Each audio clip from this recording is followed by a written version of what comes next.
Hi, my name is April Johnson, and this is Fall 2021, and I'm going to be discussing the different structures of the eye. Okay, looking at this diagram, I'm going to be starting on this right side.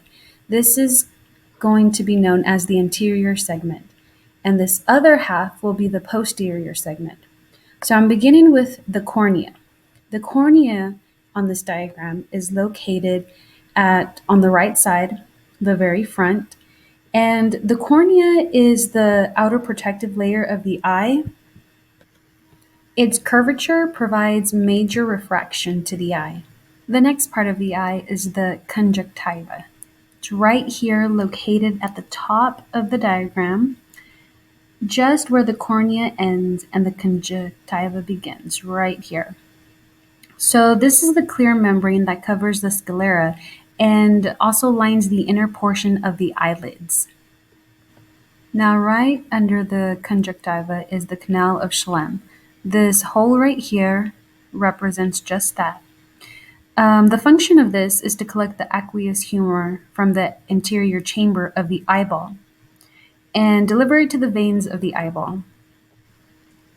Next, I want to discuss the iris, which is pointed right here.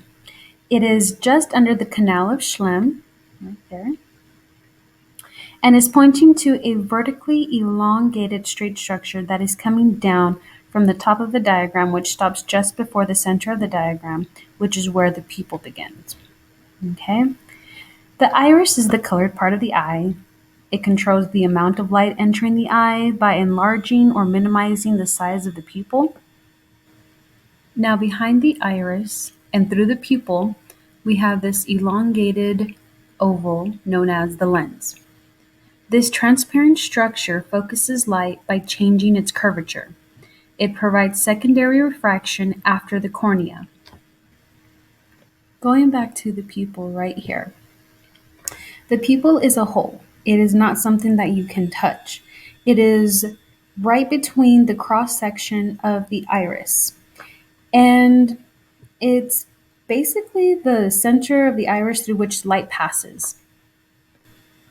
Next, we have this empty space right here left of the cornea and to the right of the iris. This is called the aqueous humor. It's the watery fluid that fills the interior chamber of the eye and provides some of the nutrition for the surrounding parts. The next label is the suspensory ligament. It is a series of fibers that connect the ciliary body of the eye with the lens, holding it in place. Technically, there would be more fibers right here. And that being said, right underneath the lens, this right here is the ciliary muscle. It controls the focus of eyes by causing the lens to change shape. It is also referred to as the ciliary body. So right up here is the ora serrata. It's at the top of the diagram and is pointing to the top edge of the retina. This is the area of the inner eye where the retina ends and the choroid layer of the eye can be seen.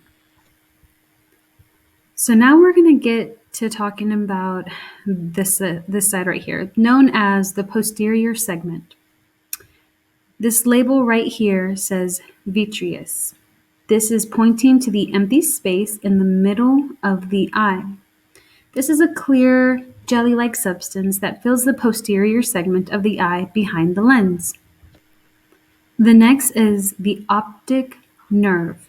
This is also known as the stalk. This is found in the back of the eye. It's the bundle of fibers that carry vision-related impulses from the retina to the brain. Fun fact, did you know that the optic nerve contains more than 1 million nerve cells?